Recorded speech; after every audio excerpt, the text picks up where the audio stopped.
Kikosi cha Simba kimeanza kwa kishindo michuano ya Kombe la Mapinduzi baada ya kuibuka na ushindi wa bao moja kwa sifuri dhidi ya Mwembe Makumbi City katika mchezo uliochezwa uwanja wa New Amani Complex visiwani Zanzibar. Ushindi huo umeipa Simba mwanzo mzuri katika mashindano hayo yanayoendelea kuvuta hisia za mashabiki wengi wa soka.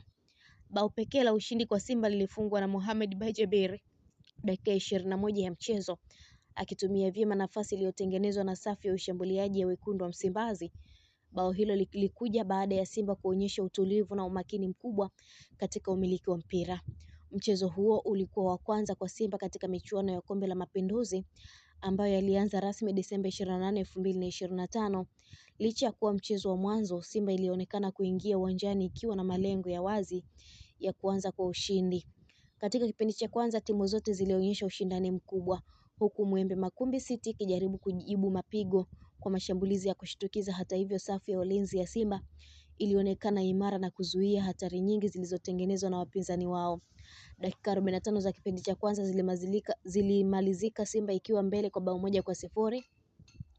Matokeo yaliyoakisi ushindani mkali uliokuwepo uwanjani. Mashabiki walioujaza uwanja huo walishuhudia mchezo wenye kasi na nidhamu ya hali ya juu.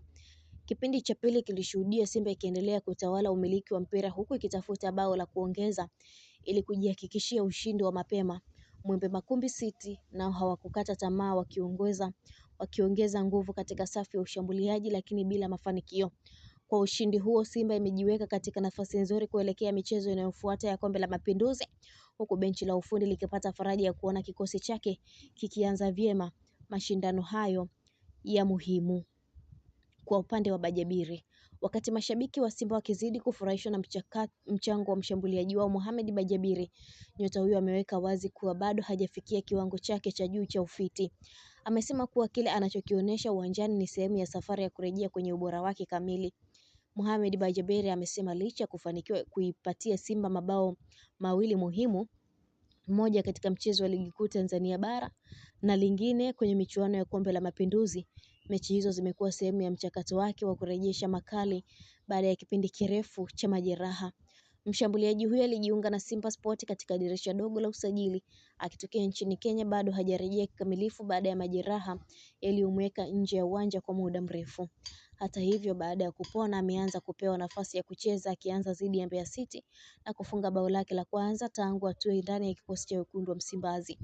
Amesema mapumziko yaliyokuwepo kabla ya kurejea kambini yalikuwa na mchango mkubwa katika kumsaidia kujiandaa vyema, kwani aliyatumia kufanya mazoezi binafsi yaliyolenga kuongeza ufiti na kurejesha nguvu ya mwili. Mohamed Bajabiri ameongeza kuwa michuano ya Kombe la Mapinduzi kwake ni fursa muhimu ya kuendelea kujipima na kujinoa zaidi, akitambua kuwa bado ana safari ndefu ya kufikia kiwango bora kinachotarajiwa na mashabiki pamoja na benchi la ufundi. Nilitumia mapumziko kufanya mazoezi yangu binafsi ili kujiweka fiti zaidi. Ingawa tayari nimerudi uwanjani, nimecheza mechi mbili na kufunga mabao ikiwemo dhidi ya Mbeya City na kwenye Kombe la Mapinduzi. Bado natafuta ufiti wangu kamili, alisema Bajabiri. Mshambuliaji huyo amesema suala la kufikia ufiti wa 100% linahitaji subra na kumwachia Mwenyezi Mungu, huku akibainisha kuwa licha ya matokeo mazuri yanayoonekana kikosi bado kinaendelea kujijenga, na hasa ikizingatiwa kuwa benchi la ufundi ni jipya na bado linaendelea kutengeneza mwelekeo wa timu mpya. Hivyo Bajabiri bado anajitafuta na ndivyo alivyoweka wazi. Mtazamaji wetu wa Malkia wa Soka, endelea kutufuatilia. Usisahau kulike, kushare, kucomment pamoja na kusubscribe channel yetu ili uendelee kufurahia taarifa zetu za kimichezo. Endelea kuwa nasi mpaka wakati mwingine. Bye bye.